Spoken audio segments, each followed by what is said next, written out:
जो नायरा स्टडी है आप सब कैसे हैं? आई होप कि आप सभी अच्छे होंगे और अपनी स्टडी को कंटिन्यू कर रहे होंगे। फ्रेंड्स, आज के वीडियो लेक्चर में हम बात करने वाले हैं जो आपका सब्जेक्ट साइंस हो जाता है उसका जो 2023 का पेपर है उसको सॉल्व करेंगे। यानी जो आपका 2023 में क्वेश्चन पेपर आया हुआ था उसको सॉल्व करेंगे।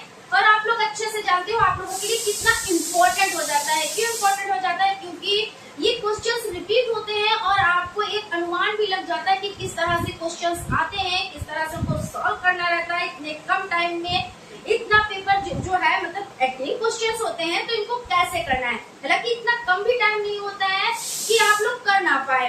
क्यों? क्योंकि सभी लोग भाई करते हैं स्टेप बाय स्टेप। इसका नंबर आता है भाई 2018 वालों ने किया, 2020 वालों ने किया, 2021 वालों ने किया। यानी कहने का मतलब ये हो जाता है कि सभी लोग इस स्टेप से गुजरे हैं। तो आप लोगों के लिए ये नहीं है कि बहुत कम टाइम है, लेकिन हाँ इतना ज्यादा भी टाइम नहीं होता है जो आप लोग बिना प्रैक्टिस के जाएं, बिना तैयारी किए हुए जाएं और आप लोग अच्छे से कर पाए। तो आप लोग अच्छे से तैयारी करते रहें, आप लोग प्रैक्टिस करते रहें, रिवीजन करते रहें। जो प्रैक्टिस वाले सब्जेक्ट है उनको प्रैक्टिस भी खूब करें और जो रिवीजन वाले हैं यानी कहते हैं करत करत अभ्यास जड़मत होते सुजान। यानी जितना ज्यादा आप अभ्यास करेंगे, एक एक क्वेश्चन को आप जितनी ज्यादा बार पढ़ेंगे वो उतना ज्यादा समझ में आएगा। क्योंकि क्या होता है कि जब हम एक चीज को एक बार पढ़ते हैं तो ऐसा लगता है कुछ चीजें समझ में आई, दोबारा पढ़ते हैं उसमें लगता है कुछ नई चीज हमने सीखी है। फिर जब हम पढ़ते हैं फिर हमको लगता है कुछ नई चीजें हमने सीखी है ना। तो ये चीज हो जाती है। तो इसलिए आप लोगों को क्या करना रहेगा, आप लोगों को प्रैक्टिस बहुत ज्यादा करनी रहेगी, रिवीजन करना रहेगा, यानी अभ्यास करना रहेगा। ठीक है ना। अब आप कहेंगे 3 बार मैम ने एक चीज बता दी, तो हाँ बिल्कुल, क्योंकि एग्जाम का टाइम बिल्कुल करीब आ रहा है तो हमें आपको क्या करना है, इस तरह से तैयार करना है कि आपका 95% स्कोर तो बने ही बने, है ना। और रहा पासिंग का, तो पास तो कोई भी कर लेता है। एक दिन में कभी कभी क्या होता है तुक्के में एक दिन में इंसान पढ़ के और निकल जाता है, लेकिन ऐसा नहीं है। उसको नॉलेज कितनी हुई है। देखिए सबसे ज्यादा क्या होता है, अगर आपको नॉलेज है, नॉलेज मिली है, भले नंबर कम हो वो चीज अलग की होती है।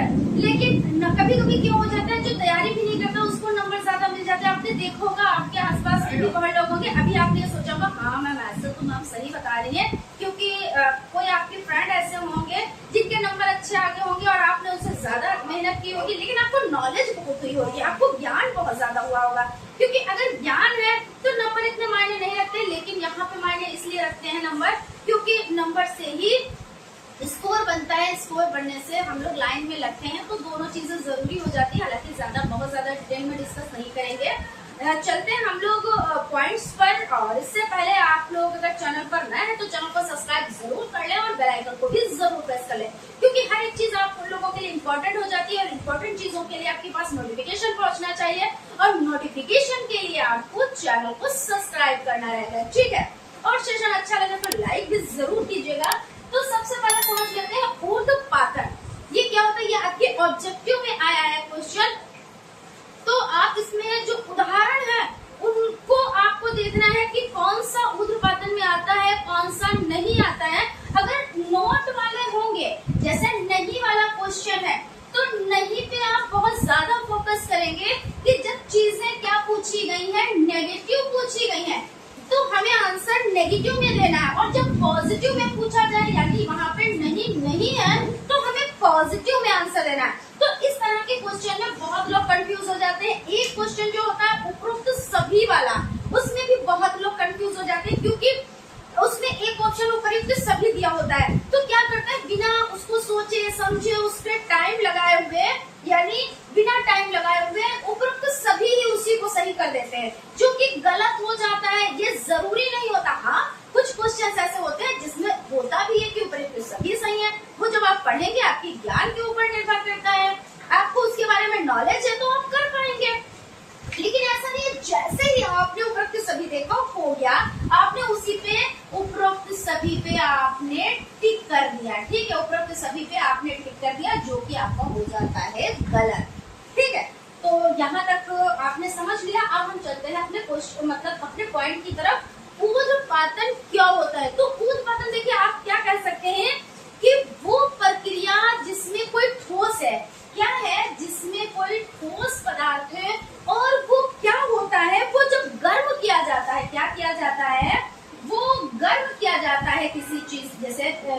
गर्म, क्या आग से गर्म किया जाएगा, है ना।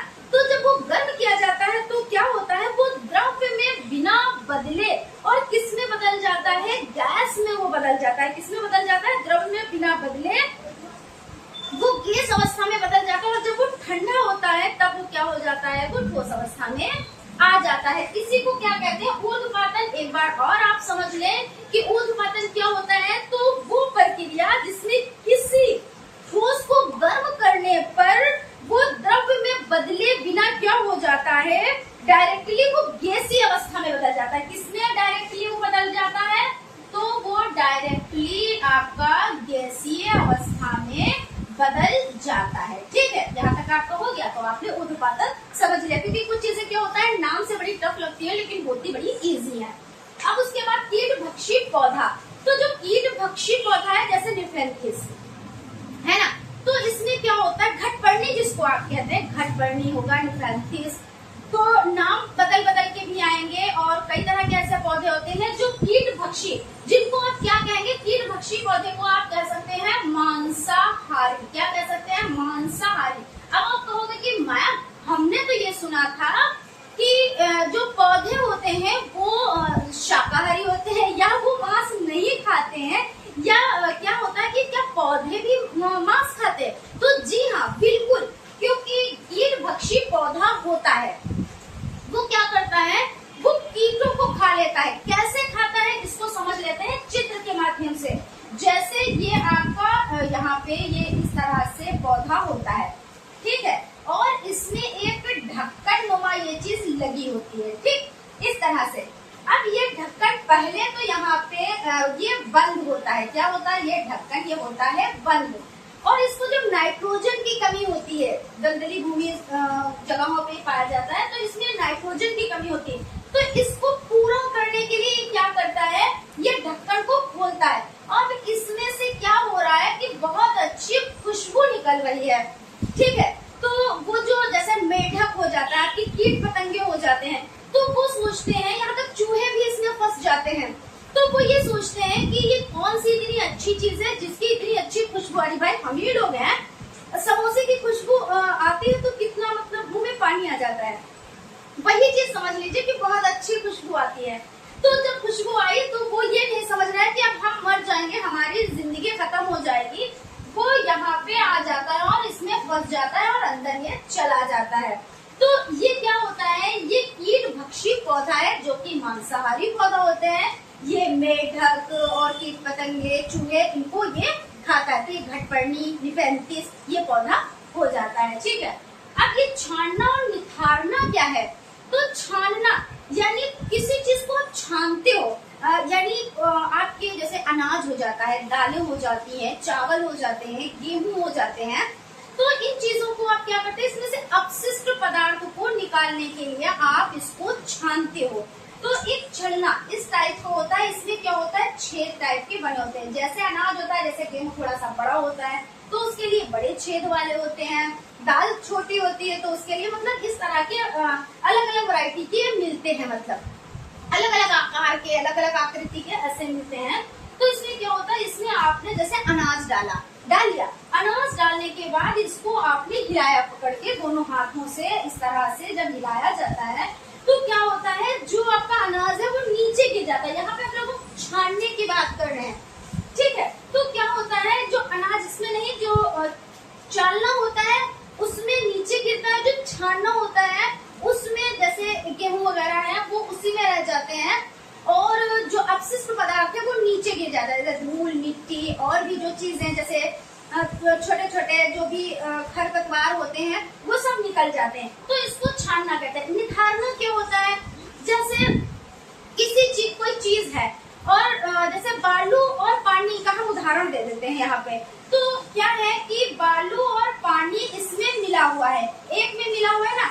अब क्या करेंगे कि इसको थोड़ी देर के लिए इसी अवस्था में रख देंगे, इसको छेड़छाड़ इसमें नहीं करेंगे। और जब छेड़छाड़ आप नहीं करेंगे तो क्या होगा, ये जो बालू है ये नीचे बैठ जाएगी और जो पानी है ये ऊपर आ जाएगा। क्या हो जाएगा कि जो बालू है नीचे और पानी क्या होगा, आपका ऊपर आ जाएगा, यानी इसको निथारना कहते हैं। अब इसको अलग कैसे करेंगे भाई? सिंपल सी बात है, दूसरे बर्तन में, दूसरे पात्र में हम इसको पानी को हम यू करके और इसको पलटेंगे, तो यानी पानी दूसरे बर्तन में चला जाएगा और जो ये बालू है ये नीचे रह जाएगी। आप अपने घर में ऐसे करके देख लें, क्योंकि जब चीजें सीखी जाती हैं तो जो हमारे दैनिक जीवन में चीजें चल रही हैं, हम उनसे रिलेट होकर, उनसे जुड़कर चीजों को सीखते हैं, तो क्या होता है, हम भूलते नहीं। और रटन पद्धति क्या होती है, जब हम चीजों को रटते हैं तो यही नहीं समझ में आता हम पढ़ क्या रहे हैं। वही जो आपने 3 इडियट देखी, तो उसमें क्या से क्या हो गया था, है ना, वो सिर्फ रटन पे विश्वास रखते थे, सिर्फ वो रटन पर चलते थे। तो क्या चीजें थी, उन्होंने पढ़ा क्या था, तो वही चीज हो जाती है। बाकी तो आप लोग समझदार हैं, समझ रहे होंगे हम कहना क्या चाहते हैं। तो यहाँ पे ये हो जाता है कि कभी भी चीजें रट कर नहीं पढ़नी चाहिए। जब भी चीजें आप सीखें, समझे, तो उसको बहुत ध्यान से, बहुत बारीकी से समझे, तो समझ में आ जाएगी। ठीक है, फिर उसके बाद आपका अंठाना निथारना हो गया। अब बात कर लेते हैं द्रव्यमान का मानक मात्रक क्या होता है, तो किलोग्राम होता है। क्या होता है, तो किलोग्राम आपका हो जाता है। ठीक है, किलोग्राम आपका हो जाता है। यहाँ पर आपका हो गया। चलिए आगे बढ़ते हैं। फिर हम देख लेते हैं रेन वाटर हार्वेस्टिंग क्या है। तो नाम से ही पता चल रहा है, रेन वाटर यानी वर्षा का जल, बारिश का पानी, आप इसको कह सकते हैं।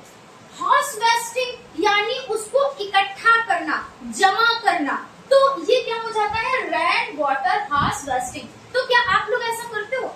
होता है, किया जाता है। क्यों? क्योंकि जो वर्षा का जल है उसे जैसे नदियां खोदकर, नहरें खोदकर, जैसे बारिश होने वाली होती है तो उससे पहले नदियों और नहरों को खुदवाया जाता है और उसमें पानी को क्या किया जाता है, सिंचित किया जाता है, यानी पानी को जमा कर लिया जाता है, इकट्ठा कर लिया जाता है। और उसके बाद उस पानी को जरूरत के अनुसार, जहाँ पे जरूरत पड़ती है, जैसे खेतों की सिंचाई करने के लिए, पशुओं को पिलाने के लिए, इन सभी चीजों के लिए क्या किया जाता है, तो उस जल का प्रयोग किया जाता है, उसका यूज किया जाता है ना। तो जहाँ पर पानी की कमी होगी तो वहां पे तो और भी ज्यादा इसको संचित किया जाता है, इसको इकट्ठा किया जाता है। जैसे राजस्थान में, राजस्थानी इलाके में, वहां पे क्या होता है, वहां पे होता ये है कि पानी की होती है कमी। ठीक है, तो जब बारिश होती है तो इसको क्या करते हैं, इसको इकट्ठा कर लेते हैं और जब पानी की जरूरत होती है तो इसको यूज करते हैं। तो अब आपको समझ में आ गया होगा रेन वाटर हार्वेस्टिंग होता क्या है, यानी वर्षा के जल को इकट्ठा करना। ठीक है, अब उसके बाद तने में होने वाले रूपांतरण। तो जो तने में रूपांतरण होते हैं, कुछ तने ऐसे होते हैं, कुछ जड़ें ऐसी होती हैं जो क्या होती हैं, खाई जाती हैं, है ना। तो कैसे, हम इस पर डिस्कस करते हैं। जैसे आपके मूली हो जाती है, ठीक है ना, तो जो मूली हो जाती है हम क्या करते हैं, इसका कौन सा भाग खाते हैं, यही भाग तो खाते हैं, यानी मूली जो होती है तो उसका हम ये वाला जड़ वाला भाग खाते हैं। और ऊपर का जो पत्ते होते हैं, जो ऊपर होते हैं, क्योंकि कुछ चीजें होती है जो पृथ्वी के ऊपर होती है, उनको खाते हैं। जैसे आपका बैंगन हो गया, जैसे टमाटर हो गया, जैसे गोभी हो गई, जैसे बंद गोभी हो गई, ये सब क्या होते हैं, ये भूमि के ऊपर होते हैं, उसकी जड़ें क्या होती हैं, नीचे की तरफ होती हैं। लेकिन इसमें ये जो तना होता है और इसकी जो जड़ होती है वो भूमि के अंदर होती है। और इसमें किसी में तने खाने योग्य होते हैं, किसी की जड़ खाने योग्य होती है, किसी को ऊपर का हिस्सा खाने योग्य होता है, यानी कि वो चीजें हम उन्हीं पर डिस्कस कर रहे हैं। तो तने में होने वाले जो रूपांतरण है, देखिए ये मूली का भाग कैसा है, यहाँ से पतला है, यहाँ से मोटा है ना, ऐसे होता है। तो ये अगर जड़ों की बात की जाए तो ये मूसला जड़ में आ जाता है ना। यहाँ पे दोनों चीज डिस्कस करते चलेंगे कि जड़ें भी होती हैं कितनी, तो मूसला जड़ होती है, पस्थानिक जड़ होती है, पस्थानिक जड़ को झगड़ा जड़ कहते हैं। खैर ये तो जड़ का हो गया मामला, यहाँ पे हम तने के बारे में बात करें। कुछ तने कैसे होते हैं, इस तरह से फूल जाते हैं, इस तरह से तो ये फूल जाते हैं ना, तो ये जैसे चुकंदर हो जाता है, शलजम हो जाता है, तो इनका देखिए ये हिस्सा फूल जाता है ना, और फिर नीचे से पतला हो जाता है, शंकुरूपी टाइप का ऐसे हो जाता है। तो ये सभी चीजें हो जाती हैं, इसमें आती है। ठीक, अब हम बात कर लेते हैं बल।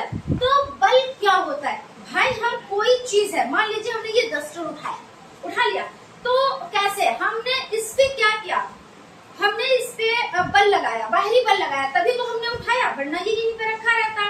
तो जब भी हम किसी चीज पर क्या करते हैं, उस पर उठाने का प्रयास करते हैं, उसको एक स्थान से दूसरे स्थान पर रखते हैं, वही क्या कहलाता है, तो बल बल कहलाता है। अब बल जैसे पेशीय बल क्या होता है, हम समझ लेते हैं कि पेशीय बल क्या होता है आपका। तो पेशीय बल जो हो जाता है तो वो आपका हो जाता है कि जैसे हम कोई काम कर रहे हैं, अपने हाथों से कर रहे हैं, उस पे जोर लग रहा है। तो जैसे क्या चीज, जैसे हमने पानी से भरी हुई बाल्टी को उठाया। अब जब बाल्टी को हमने उठाया तो क्या हुआ, हमारी ये पेशियां है ना, ये वर्क कर रही है, इन पे जोर पड़ रहा है। तो ये कौन सा बल हो जाता है, ये भाई पेशीय बल हो गया। हमने कोई भी चीज हमने हाथों से भार उठाया है ना, जो भारोत्तोलक होते हैं उनको उठाया जाता है, जैसे वेटर लिफ्टर जो होते हैं, वेट लिफ्टर जो होते हैं, तो उठाते हैं। तो क्या है वो पेशीय बल है। क्वेश्चन भी ऐसे आता है कि उनको क्या कहते हैं, उस बल को क्या कहते हैं, तो पेशीय बल कहते हैं। यानी जो भी हम अपने हाथ को पैरों से करते हैं वो क्या होता है, पेशीय बल। अभी में फुटबॉल है और उसको क्या कर रहे हैं, पैरों से हम इस पर वर्क कर रहे हैं, यानी पैरों से इसको उछाल रहे हैं। तो क्या है, ये पेशीय बल है ना। तो ये हो जाता है चुंबकीय। कि चुंबक क्या होता है, चुंबक क्या होता है, तो जैसे चुंबक ये आपका हो जाता है हिस्सा। तो चुंबक में सबसे ज्यादा क्या होता है, जो किनारे का हिस्सा होता है, इसी पर लोहा चिपकता है, यही चीज तो हो जाती है ना। तो ये हो जाता है। बाकी बल कई तरह के होते हैं, तो हम लोग इतना डिस्कस कर लेते हैं यहाँ पे आपका। उसके बाद ठोस द्रव्य गैस। तो ठोस द्रव्य गैस क्या होता है, तो आपका यहाँ पे हम समझ लेते हैं कि ठोस जो स्थान घेरता है और जिसमें भार भी होता है। ठोस है, मान लीजिए ईंट का टुकड़ा है, ठीक है ना, तो इसमें क्या होता है, ऐसा तो है नहीं इसको हम चेंज कर सकते हैं, इसको चेंज नहीं कर सकते हैं। जैसे हम ये सोचे कि ये इतना बड़ा टुकड़ा है तो हम इस पात्र में हम रख सकते हैं, नहीं रख सकते हैं। क्यों नहीं रख सकते हैं, क्योंकि ईंट तो इतनी बड़ी और पात्र छोटा है, मान लीजिए छोटा है जैसे कि यहाँ पे, तो नहीं रख सकते। लेकिन अगर आपका द्रव्य या गैस हो तो आप कर सकते हो। जैसे आपने जल को रखा, तो मान लीजिए एक बोतल आपकी इतनी बड़ी है, इस तरह से बनी, और दूसरा पात्र आपका इस तरह से बना, तो आप इसमें भी जल रख सकते हो, इसमें भी जल रख सकते हो। क्यों रख सकते हो, क्योंकि ये स्थान जहाँ पे जाएगा वहाँ स्थान घेर लेगा, है ना। तो इसमें कोई पाबंदी नहीं है। लेकिन आप ठोस को नहीं रख सकते हो, आप रख के देखो कोई ठोस चीज, तो क्या आ जाएगी। और जो गैस होती है उसकी भी वो सबसे ज्यादा स्थान घेरती है, जो गैसीय अवस्था होती है सबसे ज्यादा स्थान घेरती है। आप जहाँ पे उसको कर दोगे वो फिट हो जाएगा। तो ये आपकी हो गई ठोस, द्रव्य और गैसीय अवस्था। अब यहाँ पे हम समझ लेते हैं, बहुत ज्यादा लेंथी डिस्कस नहीं कर रहे हैं क्योंकि आपका ये पेपर सॉल्व हो रहा है, तो इसलिए आप लोग पेपर को अच्छे से सॉल्व करें। और ऐसा नहीं कि एक अगर आपने पेपर सॉल्व कर लिया और चीजों को बारीकी से समझ लिया तो आपको क्या होगा, इससे ही बहुत ज्यादा बेनिफिट मिल जाएगा। इसलिए हम इसको ज्यादा लॉन्ग में लेके जा रहे हैं, लेकिन बहुत ज्यादा लॉन्ग में नहीं लेके जा रहे हैं। तो यहाँ पे आपको हो जाता है ऊर्जा के नवीकरणीय और अनवीकरणीय स्रोत। तो जहाँ पे आ लगा हो, क्या लगा हो, तो जहाँ पे आपका आ लगा हो, यहाँ पे थोड़ी सी डिस्टर्ब कर रही है, आ लगा हो यानी कि नहीं, यानी कोई चीज ऐसी होती है जिसको हम फिर से प्राप्त कर सकते हैं, और कोई चीज ऐसी होती है जिसको हम फिर से प्राप्त नहीं कर सकते। प्राप्त मतलब हम उसको फिर से वही चीज को नहीं वापस ले सकते हैं। जैसे आपके घर में क्या, जैसे 2 व्हीलर 4 व्हीलर ये हो जाती है, तो क्या है, इसमें जो फ्यूल पड़ता है, तो क्या ये एक बार यूज हो जाता है और उसके बाद वही फ्यूल वापस आ जाता है, नहीं आता है ना। जैसे कोयला है, कहते नहीं लकड़ी जली भाई कोयला, और कोयला जला भाई राख, तो क्या राख फिर से कोयला बन जाएगी या कोयला फिर से लकड़ी बन जाएगी, नहीं बनेगी, वो नहीं बनेगी। एक बार गया तो गया मामला, यही तो होता है। तो यानी ये चीजें जैसे हो जाती हैं, आपका फ्यूल हो गया, लकड़ी हो गई, कोयला हो गया, ये यानी फिर से नहीं प्राप्त हो सकती। लेकिन कुछ चीजें हैं जो नवीकरणीय है, जैसे जल, सूर्य ऊर्जा, तापीय ऊर्जा, ये हो जाती है, ये हमें फिर से प्राप्त हो जाती है। जैसे आज मौसम कितना सुहावना है, बारिश भी हल्की हल्की हो रही है, अभी सूरज नहीं निकले हैं, सूरज जी नहीं आए अभी, लेकिन जब बारिश थमेगी तो सूरज निकलेगा, यानी फिर से हमें ऊर्जा मिलेगी। तो यानी ये फिर से हमें मिल सकती है। तो इस तरह से ये हो जाता है। यहाँ पे ऊर्जा के नवीकरणीय और अनवीकरणीय स्रोतों को आपने समझ लिया विद एग्जाम्पल। अब हम बात कर लेते हैं पोषण के आधार पर पादप एवं जंतु में अंतर। तो पादप एवं जंतु में अंतर हम ये समझ लेते हैं कि जो आपका जैसे जो हरे पौधे होते हैं वो क्या होते हैं, तो जो हरे पौधे हो जाते हैं वो आपके हो जाते हैं, हरे पौधे आपके जो हो जाते हैं वो हो जाते हैं स्वयं पोषी। स्वयं पोषी क्यों हो जाते हैं? क्योंकि वो अपना भोजन क्या करते हैं, खुद से बना लेते हैं। और जो खुद से वर्क कर ले उसको क्या कहेंगे? भाई मैंने कहा मैंने अपना काम खुद किया, मैं अपना काम स्वयं करती हूँ, यानी मैं स्वयं हूँ, स्वयं से कर रही हूँ। स्वयं पोषी होते हैं। और जो अपना भोजन स्वयं ना बनाकर दूसरों पर निर्भर होते हैं वो क्या होते हैं? वो परपोषी होते हैं। और परजीवी किन्हें कहते हैं? कुछ ऐसे होते हैं जो अपना क्या करते हैं, भोजन दूसरों से, अपना भोजन दूसरों से प्राप्त कर लेते हैं, लेकिन उसके बदले में कुछ भी नहीं देते हैं। वो क्या कहलाते हैं? वो परजीवी कहलाते हैं। जैसे अमरबेल का पौधा हो गया, जू हो गया। भाई जू में कोई फायदा देता है या किसी के हो जाए वो फायदा देता है? वो तो हमारा रक्त चूस लेता है ना, लेकिन बदले में कुछ नहीं देता है। लेकिन कुछ ऐसे होते हैं जो अगर आपने उसको कुछ दिया उसने भी आपको कुछ दिया, ऐसा होता है ना। तो ये चीज हो जाती है। तो यहाँ पे क्या पोषण के आधार पर पादप एवं जंतु में अंतर ये हो जाता है कि जो हरे पेड़ पौधे हैं वो अपना भोजन स्वयं बना लेते हैं। और फिर प्राथमिक उपभोक्ता, प्रथम प्रकार का, द्वितीय प्रकार का, तृतीय और उत्पादक, ये क्या कहलाते हैं? हरे पौधे उत्पादक कहलाते हैं। क्या कहलाते हैं? तो उत्पादक। और उपभोक्ता कौन होते हैं? प्राथमिक यानी प्रथम प्रकार के, द्वितीय प्रकार के, तृतीय प्रकार के। और इसमें क्या होता है? प्रथम प्रकार का जो हरे पौधे खाते हैं, जैसे गाय हो गई, बकरी हो गई, ये खाते हैं। उसके बाद में आपका इनको कोई खाता है तो वो मांसाहारी कहलाते हैं। फिर छोटे जो बड़े जीवों को खाते हैं तो वो भी मांसाहारी होते हैं। तो इस तरह से। और कुछ लोग क्या करते हैं, जो सड़े गले अपशिष्ट पदार्थों को खाते हैं, यानी जैसे प्रकृति में ऐसा होता नहीं है कि कोई जानवर उसकी डेथ हो गई, कोई मनुष्य की डेथ हो गई, तो क्या होता है? उसको साफ किया, उसको साफ करना होता है। और तो उसके भी लोग, यानी उसके भी जैसे लोग होते हैं कि सफाई कर्मी होते हैं, इसी तरह से प्रकृति के भी सफाई कर्मी, जैसे गिद्ध वगैरह हो जाता है तो उसको साफ करता है, यानी इसको खाता है तो क्या हो जाता है? तो यानी वो सफाई कर्मी भी कहलाता है। तो इस तरह से आपका हो गया पोषण के आधार पर पादप एवं जंतु में अंतर। आई होप आप लोगों को चीजें बहुत ही अच्छे से समझ में आई होंगी।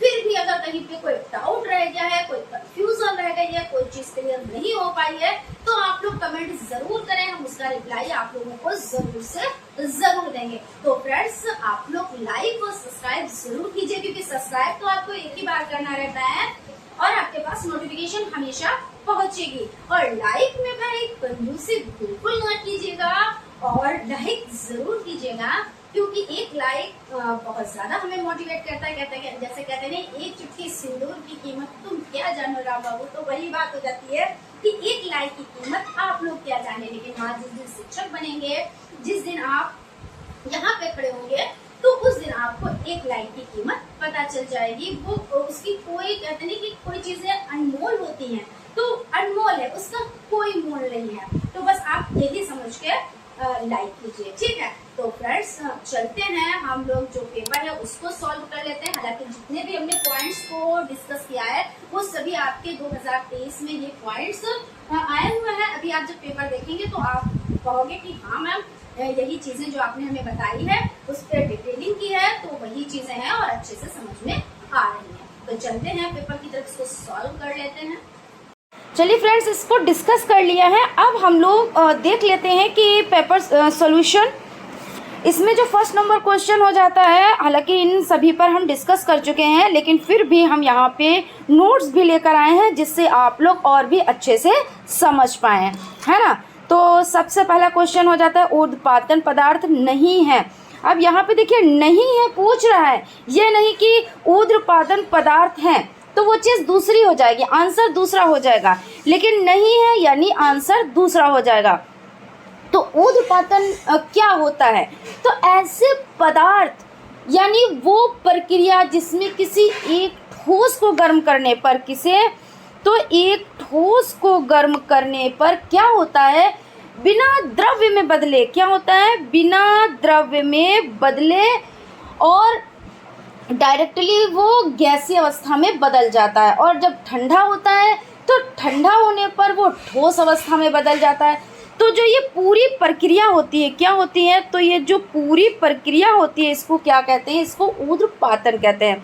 तो इस तरह से आप समझ सकते हैं कि कौन सी नहीं है। तो नौसादर ये हो जाता है, पहले हम इसको सही कर लेते हैं, उसके बाद इसमें नेगेटिव पूछा गया तो नेगेटिव की तरफ चलते हैं। नौसादर है, कपूर है, आयोडीन है, यानी ये सारे गलत हो जाते हैं। और नमक नहीं है तो यही सही हो जाता है, यानी आपका सेकंड ऑप्शन राइट हो जाता है।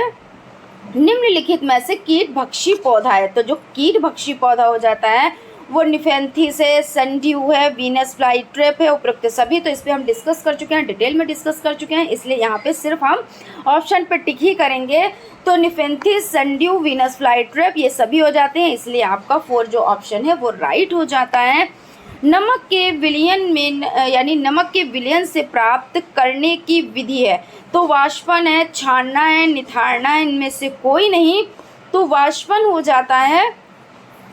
द्रव्यमान का मानक मात्रक क्विंटल, किलोग्राम, ग्राम या टन, तो आपका द्रव्यमान का मानक मात्रक किलोग्राम हो जाता है।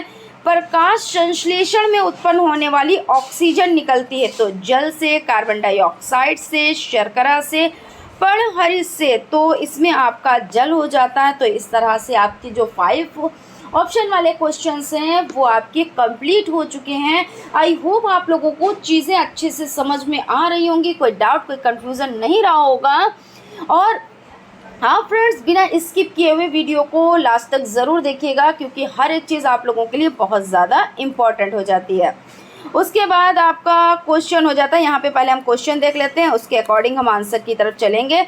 रेन वाटर हार्वेस्टिंग से आप क्या समझते हैं? तो ये होता क्या है रेन वाटर हार्वेस्टिंग? तो इसमें हम समझ लेते हैं कि जब जो यहाँ पे पहले किताबी भाषा में समझते हैं, उसके बाद समझ लेते हैं, ठीक है ना। वर्षा जल को एकत्रित करना ही रेन वाटर हार्वेस्टिंग कहते हैं। जैसे छतों से पाइप लगाकर मकान के नीचे वर्षा जल को एकत्रित करना जो समय पर काम आ सके, जो कि अधिकांशतः राजस्थान में होता है। भाई क्या होता है, जब वर्षा का जो जल होता है उसको क्या करते हैं, स्टोर कर लेते हैं, और स्टोर करने के बाद उसको बाद में यूज़ किया जाता है। और ये विधि सबसे ज़्यादा कहाँ पे अपनाई जाती है? तो जहाँ पे पानी की कमी होगी, और पानी की कमी सबसे ज़्यादा कहाँ? भाई राजस्थानी इलाके में, राजस्थान में। तो वहाँ पे ये प्रक्रिया की जाती है। और अपने तरफ भी ऐसे ही किया जाता है, नदियाँ खुदवा दी जाती है, नहरें खुदवा दी जाती हैं। और उसके बाद क्या होता है, जब वर्षा होती है तो उसमें जल एकत्रित हो जाता है, और उसके बाद उसको सिंचाई के काम में, पशुओं को पिलाने के काम में, और भी बहुत कामों में लिया जाता है। तो इस तरह से रेन वाटर हार्वेस्टिंग हो जाता है। तो ये तो नाम से ही पता चल रहा है, रेन वाटर यानी वर्षा का जल, हार्वेस्टिंग माने एकत्रित करना।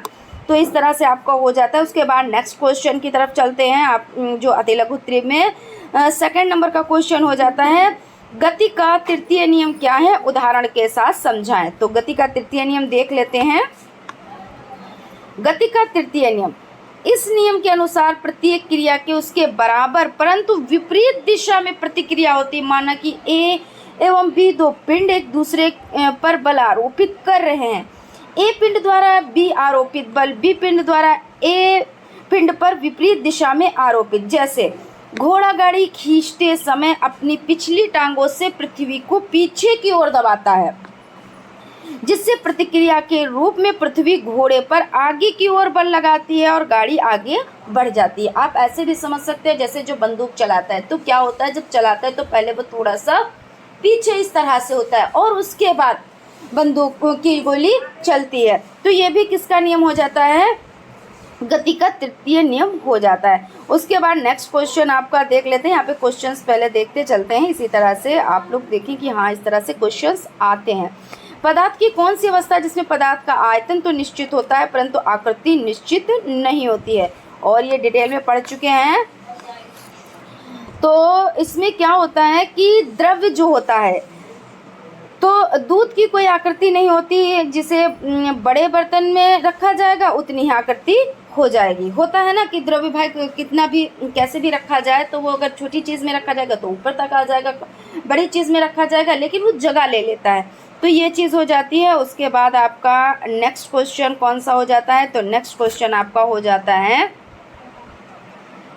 दोलन गति किसे कहते हैं, उदाहरण सहित समझाएं। तो दोलन गति समझ लेते हैं। दोलन गति यहाँ पे है, जब कोई वस्तु अपने मध्य स्थिति के दोनों ओर गति करती है, तो इस प्रकार की गति को क्या कहते हैं? दोलन गति कहते हैं। जैसे झूले में झूलते हुए बच्चे की गति, किसी स्प्रिंग में लटके पिंड गति, दीवार घड़ी के पेंडुलम की गति हो जाती है। अब जैसे झूला बच्चा झूल रहा है तो आता है, अपने बिंदु पर आता है, फिर जाता है, फिर बिंदु पर आता है, फिर जाता है, ऐसे तो होता है। पेंडुलम जो है, घड़ी का जो पेंडुलम है, यही प्रक्रिया तो करता है कुछ इस तरह से। मान लीजिए घड़ी का कोई भी आकार है, यहाँ पे लगा है तो ये जाता है, फिर यहाँ पे अपने बिंदु पर आता है, फिर जाता है, फिर आता है। तो ये चीज़ कौन सी हो जाती है? दोलन गति के ये उदाहरण हो जाते हैं। उसके बाद नेक्स्ट क्वेश्चन की तरफ चलते हैं। नेक्स्ट क्वेश्चन आपका हो जाता है, यहाँ पे देख लेते हैं,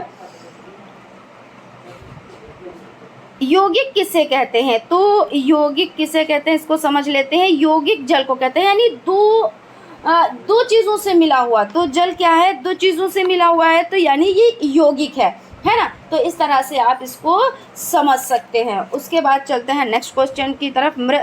मृतोपजीवी से आप क्या समझते हैं? कुछ पौधे अपना भोजन स्वयं नहीं बना सकते, ये अपना भोजन मृत एवं सड़े गले पदार्थों से ग्रहण करते हैं। ऐसे पौधों को मृतजीवी कहते हैं, जैसे कुकुरमुत्ता आदि। जैसे क्या होता है कि भाई कुछ होते हैं जो अपना भोजन स्वयं बनाते हैं, जैसे पेड़ पौधे हो जाते हैं, ठीक है। तो इनको क्या कहते हैं? स्वयंपोषी कहते हैं। क्या कहते हैं? तो ये चीज़ें समझते हुए चलिए, अभी हम डिटेल में डिस्कस कर चुके हैं, फिर से हम इसलिए कर रहे हैं क्योंकि कुछ चीज़ें आती एग्ज़ाम में, और उसमें जो कन्फ्यूज़न है उसको भी क्लियर करना बहुत ज़्यादा ज़रूरी हो जाता है। तो कुछ चीज़ें कुछ होते हैं जो अपना भोजन स्वयं बनाते हैं, उन्हें स्वयंपोषी कहते हैं। कुछ पौधे होते हैं, कुछ चीज़ें होती हैं जो दूसरों पर निर्भर होती हैं, उन्हें परपोषी कहते हैं।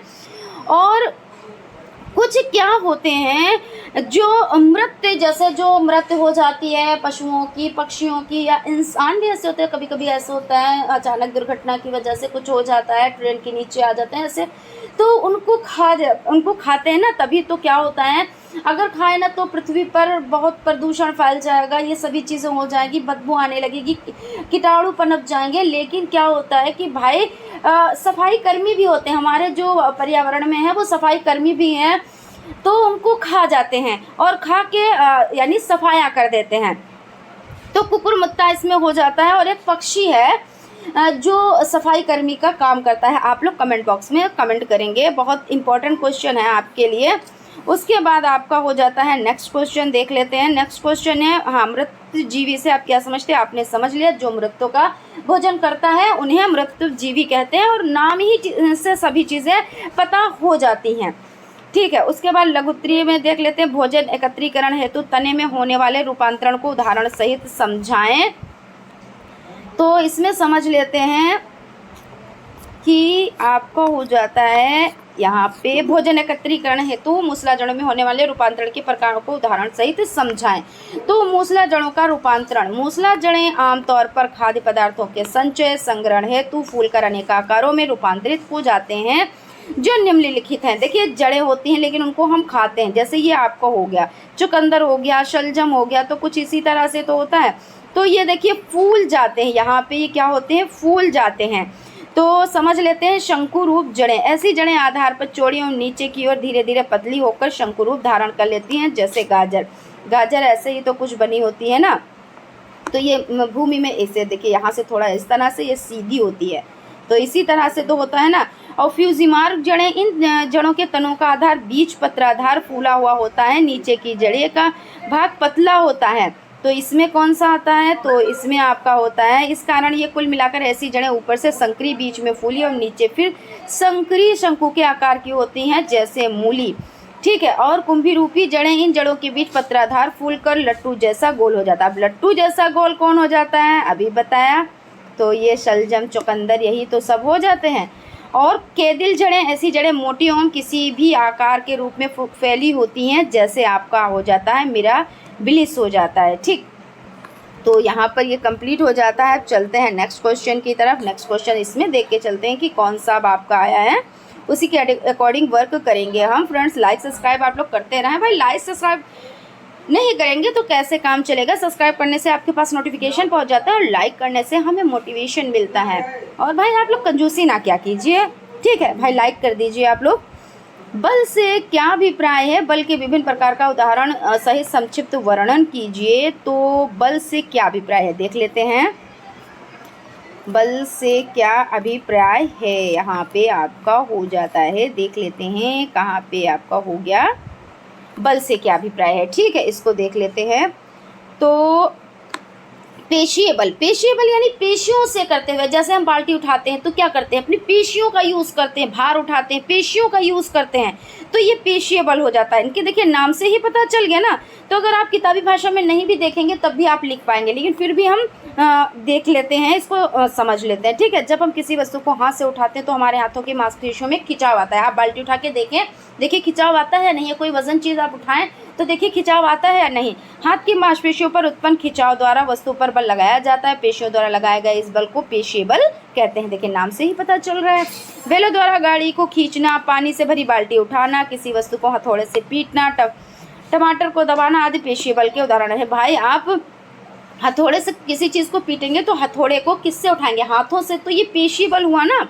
गुरुत्वीय बल पृथ्वी पत्थर के टुकड़े को अपने केंद्र की ओर आकर्षित करती है। पृथ्वी के इस आकर्षण बल को गुरुत्वीय बल कहते हैं। सभी वस्तुओं पर गुरुत्वीय बल कार्य करता है। मतलब गुरुत्वीय बल क्या होता है, जो पेड़ में फल लगा होता है तो ऐसा तो नहीं, फल जब टूटता है तो कहाँ पे गिरता है, ऊपर तो नहीं जाता है ना, वो नीचे आता है। वो किस वजह से आता है, वो गुरुत्वीय बल के कारण आता है। आप बॉल को ऊपर की तरफ उछालेंगे, वो आएगा कहाँ, नीचे ही आएगा। पत्थर का टुकड़ा आप ऊपर की तरफ उछालेंगे, वो कहाँ आएगा, वो नीचे ही आएगा। यानी पृथ्वी अपनी तरफ उसको खींच लेती है। क्यों खींच लेती है, वो गुरुत्वीय बल के कारण खींच लेती है। और यहाँ पे पृथ्वी प्रत्येक वस्तु को अपने केंद्र की ओर खींचती है, वही चीज़ जो अभी हम आपको बता रहे हैं। ठीक है, चुंबकीय बल क्या होता है भाई, चुंबक अपनी तरफ आकर्षित करता है, वो बल चुंबकीय बल हो जाता है। तो चुंबक लोहे की कील को अपनी ओर खींच लेता है। चुंबक द्वारा कीलों पर लगाए गए बल को चुंबकीय बल कहते हैं। किसी चुंबक द्वारा किसी अन्य चुंबक तथा चुंबकीय पदार्थों पर लगाया गया बल चुंबकीय बल कहलाता है। अब विद्युतीय बल क्या है भाई, कागज़ के छोटे टुकड़े ले लिया भाई, फिर क्या किया, प्लास्टिक के पैमाने पर स्केल को सूखे बालों अथवा कागज़ से रगड़कर टुकड़ों के आसपास ले जाएं। कागज़ के टुकड़े प्लास्टिक के स्केल की ओर आकर्षित होने लगते हैं। ऐसा विद्युतीय बल के कारण होता है। आप कंघी को लें और ऐसे बालों पे ऐसे करें तो क्या लगेगा, ऐसे ऐसे करके उड़ रहा है ना, और ऐसे हल्का सा रगड़न टाइप का आ रहा है, तो वो चीज़ हो जाती है। वही चीज़ यहाँ पे बताई गई है। और घर्षण बल क्या है, तो घर्षण बल क्या है बल, लेकिन क्या है, विपरीत दिशा में कार्य करता है। जैसे कहते नहीं, हमने कहा अच्छा तो आपने कहा बुरा, हमने कहा गोरा तो आपने कहा काला, हमने कहा वो चीज़ बेस्ट है, आपने कहा बेस्ट नहीं है। यानी विपरीत दिशा में कार्य हो रहा है यहाँ पे। तो यदि तेज दौड़ते हुए आपका पैर अचानक केले के छिलके पर पड़ जाता है तो क्या होता है, आप फिसल जाते हो ना, गिर जाते हो। और कैरम पे गोटियां पड़ी हुई हैं और उसमें फिसलन कम है, गोटियां अपने जहाँ पे उसको जाना अपने स्थान पे वो कायदे से नहीं पहुँच पा रही। लेकिन जब आपने उसमें पाउडर डाल दिया तो क्या होता है, वो फिसलती हैं, बहुत तेज़ी से फिसलती है। यदि आटा चक्की के पट्टे घिस जाएँ तो क्या होगा, तो चक्की गति नहीं करेगी। भाई ऐसा होता है ना कि इंजन भी चल रहा है, चक्की भी है, लेकिन वो पटा नहीं घूम रहा है, तो क्या होता है, यानी घर्षण बल नहीं है। घर्षण बल की मात्रा अत्यंत कम होने के कारण ऐसा होता है। जब घर्षण बल नहीं रहता है तो ऐसा होता है। ठीक है, तो इस तरह से आपने घर्षण बल को समझा। और ये क्या होता है, ये विपरीत दिशा में कार्य करता है। उसके बाद नेक्स्ट क्वेश्चन है, पदार्थ से आप क्या समझते हैं, पदार्थ की कितनी अवस्थाएं होती है। तो पदार्थ भाई जो आपका होता है, जो भौतिक अवस्था में होता है, भौतिक मतलब क्या होता है, बाहरी संरचना, है ना। तो इसमें ये ठोस में भी होता है, द्रव में भी होता है और गैस में भी होता है। तो इसको हम समझ लेते हैं। ठोस पदार्थ की संरचना एवं अणु। ठोस क्या होता है, तो सबसे पहले तो हम पदार्थ, वे सभी वस्तुएं जिनका द्रव्यमान होता है और जो स्थान घेरती हैं वे पदार्थ कहलाती हैं। पदार्थ की 3 अवस्थाएं, ठोस, द्रव, गैस। भाई स्थानीय, तो अब आप ईंट का टुकड़ा लें और कहीं पर रख दें तो यानी उसने स्थान घेर लिया, है ना।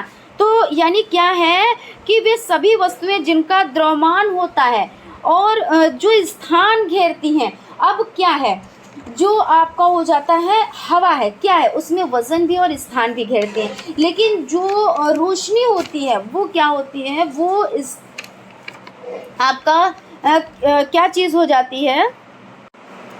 देखिए यहाँ पे हम क्या कहना चाह रहे हैं कि जो प्रकाश को छोड़कर क्या होता है कि प्रकाश को छोड़कर सभी चीज़ें जो जगह घेरती हैं, है ना, और उसमें वज़न भी होता है, लेकिन प्रकाश में ऐसा नहीं होता है। तो ये क्या है, प्रकाश छोड़कर सभी चीज़ें क्या हैं, पदार्थ हैं। इस तरह से आपने समझ लिया। तो यहाँ पे समझते हैं कि सबसे पहले ठोस को, तो ठोस जिसका आकार बदलता नहीं है। भाई ठोस का आकार क्या बदल जाता है? नहीं बदलता है, वो जितना होगा उतनी ही जगह पे आएगा। अगर आप कोई ठोस चीज़ लें और उसको किसी चीज़ में रखने की कोशिश करें तो वो उसी चीज़ में आएगा जो उसके आकार का होगा, अन्यथा नहीं आएगा, यानी नहीं आएगा। और द्रव्य क्या होता है, जो बह जाता है। अब बहने वाली चीज़ है, आप किसी में भी भाई छोड़, अगर कोई पतला है लेकिन लंबा जा रहा है, चौड़ा है तो मोटा जा रहा है, आप उसमें रख सकते हैं। और गैस क्या है, आप किसी में भी रख सकते हैं, वो आ जाएगा। और सबसे ज़्यादा जो स्थान घेरता है वो कौन है, तो गैसीय अवस्था हो जाती है। तो इस तरह से अब हम किताबी भाषा में भी समझ लेते हैं इसको। ठोस पदार्थ की संरचना और गुण। ठोस पदार्थों में अणु एक दूसरे के बहुत पास पास होते हैं। भाई जब ठोस है तो उसके अणु तो पास पास में होंगे ही। इनके कणों में आपसी आकर्षण बल, विद्युत बहुत यानी बल बहुत अधिक होता है, जो इन्हें एक साथ व्यवस्थित रखता है। और उनके अणुओं में खाली स्थान बहुत कम होता है। भाई क्या है, जब पास पास में है कोई चीज़, बिल्कुल पास पास में है, तो खाली स्थान की तो वहाँ पे जगह ही नहीं है ना। तो ये चीज़ बता रहे हैं बस, और इसमें कुछ भी नहीं है। यानी उनके अणुओं में खाली स्थान बहुत कम होता है। इस खाली स्थान को अंतरावकाश कहते हैं। ठोस पदार्थों के कण अपने स्थान पर लगभग स्थिर होते हैं, यानी स्थिर रहते हैं। और अणुओं में अधिक आपसी आकर्षण बल के कारण इनकी आकृति और आयतन निश्चित होता है। वही चीज़ कि अगर आप ठोस कोई चीज़ है और उसको आप उसी के आकार का, अगर कोई है, कोई पात्र है, कोई बर्तन है, तो आप उसमें रख सकते हैं। लेकिन आप ये कहो कि अगर वो ठोस है, उसको आपने पतली जार में, जैसे मान लीजिए ये 1 लीटर का है और ये भी 1 लीटर का है, लेकिन इसकी बनावट क्या है, इसकी बनावट चौड़ाई की है और इसकी लंबाई की है। तो इसमें द्रव्य और गैस तो आ सकती है, लेकिन क्या ठोस आएगा? नहीं। अगर इसके आकार का है तो इसी में आएगा, और इसके आकार का है तो इसी में आएगा। तो यानी क्या है, इसकी आकृति और आयतन निश्चित होता है। उसके बाद आपका द्रव्य हो जाता है। द्रव्य पदार्थों की संरचना और गुण। तो द्रव्यों का अणु ठोस पदार्थों की तुलना में दूर दूर होते हैं, बिल्कुल दूर दूर होते हैं। इन पदार्थों के अणु ठोस पदार्थों के अणुओं की अपेक्षा दूर दूर होते हैं। और इसमें आपसी आकर्षण बल भी ठोस की अपेक्षा कम होता है। इसी कारण द्रव्य की आकृति निश्चित नहीं होती है। द्रव्य पदार्थों को जिस बर्तन में डाला जाता है उसी की आकृति ग्रहण कर लेते हैं। भाई आपने जल को डाला, तो जल अगर आप छोटा सा ग्लास लेंगे, यानी वही चीज़ अभी जो हमने बताई आपको कि ये एक ग्लास है और ये एक पतला ग्लास है, ठीक है। तो आपने क्या किया, इसमें जल आपने डाला तो भी आ गया, आपने इसमें जल डाला तो भी आ गया। जिस बर्तन में डालेंगे वो उसका रूप ले, यानी उसके आकार में वो हो जाता है। बर्तन में जो डाला जाता है उसी की आकृति वो क्या करता है, उसकी आकृति को वो ग्रहण कर लेता है। और गैसों की संरचना। गैसीय पदार्थों में अणु बहुत दूर दूर होते हैं। इन अणुओं के बीच आकर्षण बल नगण्य होता है, अतः इनकी आकृति और आयतन दोनों ही अनिश्चित होते हैं। अब गैसीय अवस्था में क्या होता है, इनकी आकृति भी अनिश्चित होती है और आयतन भी अनिश्चित होते हैं, यानी दोनों अनिश्चित होते हैं। और ये जगह घेरने की सबसे ज़्यादा क्षमता रखते हैं। कौन, तो गैसीय। उसके बाद आपका नेक्स्ट क्वेश्चन हो जाता है, बेलन की लंबाई तथा वृत्त का मापन किस यंत्र से किया जा सकता है, उसका नाम बताते हुए उस यंत्र का अल्पतमांक यानी अल्पतमांक लिखिए। तो बेलन की लंबाई तथा वृत्त के व्यास के मापन के लिए वर्नियर कैलियर्स का उपयोग किया जाता है। इसके द्वारा बेलन की आंतरिक तथा बाहरी त्रिज्या को दशमलव के दूसरे अंक तथा उचित रूप से माना जा सकता है। तो आपका यहाँ तक हो गया। अभी देख लेते हैं, अभी कुछ क्वेश्चंस आपके रह रहे हैं, उनको भी देख लेते हैं। फ्रेंड्स आप लोग लाइक सब्सक्राइब करते रहें। आई होप आप लोगों को सेशन अच्छा लग रहा होगा और काफ़ी बेनिफिट आपको इससे मिलेगा, क्योंकि आप जानते हो क्वेश्चंस रिपीट होते हैं। वाष्पन और क्वथन में अंतर बताएं। तो वाष्पन, कुछ पदार्थ शीघ्र वाष्प बनकर उड़ जाते हैं, उनको वाष्पशील पदार्थ कहते हैं। इसके इस अणु को वाष्पशीलता कहते हैं। इस गुण को पदार्थ पहचाने जा सकते हैं, यथा स्प्रिट, ईथर आदि। क्वथन व निश्चित ताप, जिस पर कोई पदार्थ उबलता है उस ताप को द्रव्य का क्वथन कहते हैं। पदार्थ के इस अणु को क्वथन कहते हैं, यथा पानी 100 डिग्री सेल्सियस पर उबलता है। पानी कितने डिग्री सेल्सियस पर उबलता है, तो 100 डिग्री सेल्सियस पर उबलता है, ठीक है। उसके बाद है ऊर्जा के नवीकरणीय तथा अनवीकरणीय स्रोतों से आप क्या समझते हैं, उदाहरण देकर समझाएं। मतलब नहीं, इतना मान के चलें आप अच्छे से ये क्वेश्चन सॉल्व कर पाएंगे। आ का मतलब क्या होता है, नहीं। आ का मतलब नहीं, इसको समझ लें। यानी कि नवीकरणीय, यानी हम उसमें क्या कर सकते हैं, उसमें फिर से हम उसको प्राप्त कर सकते हैं। लेकिन कुछ चीज़ें होती हैं जिसको हम यूज़ करने के बाद उसको हम प्राप्त नहीं कर सकते। जैसे आपने अपने जो भी आपके पास वाहन है, आपके पास 2 व्हीलर है, 4 व्हीलर है, उसमें आपने जो भी आपकी डीजल पेट्रोल गाड़ी जो भी है उसमें आपने फ्यूल फिल कराया, तो क्या वो फ्यूल आपका फिर से वापस आ जाता है? नहीं आता है। आप दूसरा फ्यूल आप डलवाएंगे लेकिन वो वापस नहीं आएगा। यानी अनवीकरणीय में ये हो जाता है, जिसकी मात्रा क्या होती है, सीमित होती है। आपने कोयले को यूज़ किया, क्या वो आपको मिल जाएगा? तो नहीं मिलेगा।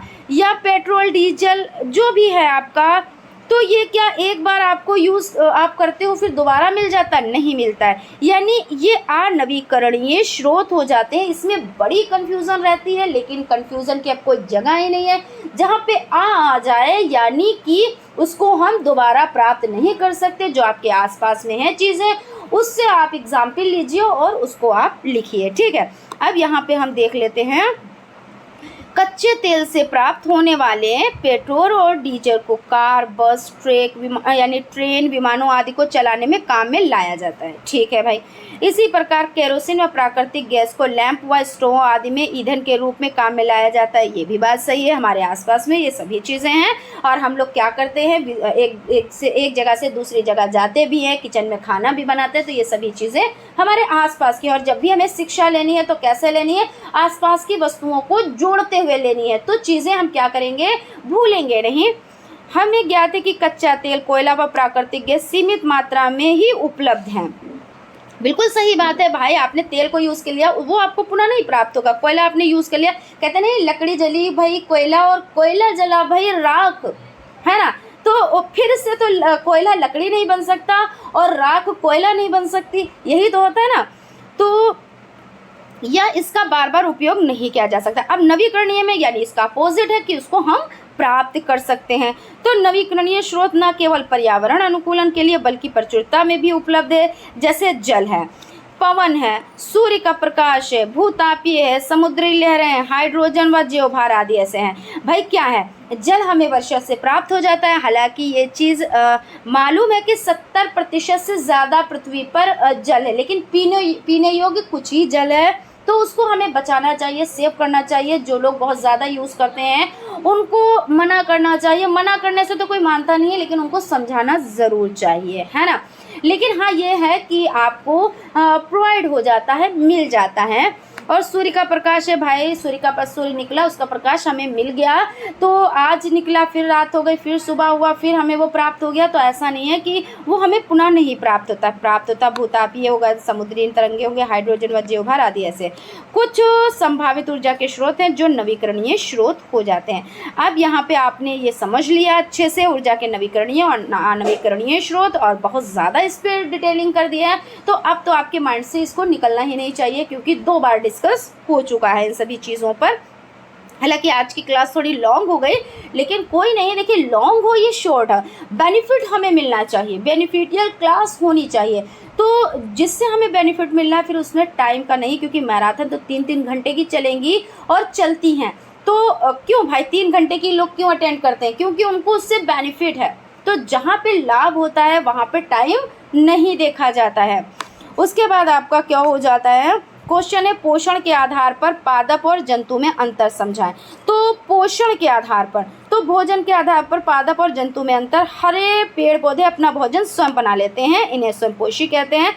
अब देखिए ये सब इतना नहीं पढ़ेंगे, पहले हम इस तरह से समझेंगे कि जो हरे पेड़ पौधे हैं वो अपना भोजन स्वयं बनाते हैं, यानी वो क्या हैं, स्वयंपोषी हैं। और जो भोजन अपना स्वयं नहीं बना पाते हैं, जो दूसरों पर निर्भर रहते हैं, वो परपोषी हैं।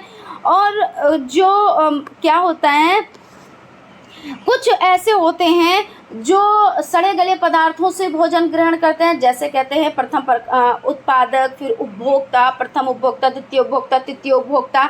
इस तरह से होता है ना। जो सड़े गले पदार्थों को कहता है उन्हें क्या कहते हैं, तो उन्हें कहते हैं अपघटक, है ना। तो जैसे आपका कुकुरमुत्ता हो जाता है, ये जैसे सब पदार्थों को वो खींच लेता है अपनी तरफ और उसको खा लेता है, यानी, है ना, ये चीज़ हो जाती है। तो यहाँ पे हम इसको समझ भी लेते हैं। खैर, तो जंतु अपना भोजन स्वयं नहीं बना सकते, वे अपना भोजन पेड़ पौधों अथवा अन्य जंतुओं पर निर्भर रहते हैं, तो इन्हें परपोषी कहते हैं। पौधे के हरे भाग विशेषकर पत्तियों में पर्णहरिम होता है। पौधों की पत्तियां क्लोरोफिल की सहायता से सूर्य के प्रकाश में वायु, कार्बन डाइऑक्साइड गैस तथा जल द्वारा अवशोषित जल लेकर भोजन कार्बन डाइऑक्साइड का निर्माण करती है। इस प्रक्रिया को प्रकाश संश्लेषण कहते हैं। प्रकाश संश्लेषण की क्रिया बहुत ज़्यादा इंपॉर्टेंट हो जाती है, इसको आप बहुत अच्छे से याद रखें। हम इसका सूत्र भी आपको लिखवा देंगे और सूत्र को आप इस तरह से रट्टा मार लें क्योंकि वो आपका आना ही आना है, ठीक है। उसके बाद हो जाता है पेड़ पौधे अपना भोजन स्वयं बना लेते हैं, तो इन्हें स्वयंपोषी। भाई जो काम अपने आप से खुद से किया जाए वो स्वयं हमने किया, यही तो कहते हैं हमने किया, यानी स्वयं किया, यानी स्वयंपोषी, ठीक है। और क्या होता है, कुछ पौधे अपना भोजन स्वयं नहीं बना पाते हैं, कुछ जो होते हैं अपना भोजन स्वयं नहीं बना सकते, अपना भोजन मृत एवं सड़े गले पदार्थों से ग्रहण करते हैं। ऐसे पौधों को मृत जीवी कहते हैं। जैसे कुकुरमुत्ता, भाई क्या होता है, कुछ नहीं बना पाते हैं। तो भोजन की नीड तो सबको है, कहते नहीं किसी को मिल जाता है तो और किसी को नहीं मिलता है तो वो अपना खुद से करके खाता है, यही तो होता है ना। किसी को उसकी एक चीज़ हो जाती है, जैसे कहते हैं उसको उसकी पैतृक व्यवसाय होता है एक ना, जैसे जो पिता व्यवसाय कर रहे होते हैं तो वो बच्चों को मिल जाते हैं, उसमें ज़्यादा मेहनत नहीं करनी पड़ती है। लेकिन जो बच्चे अपना स्ट्रगल करके करते हैं तो उनको क्या होता है, उनको बहुत ज़्यादा मेहनत करनी पड़ती है।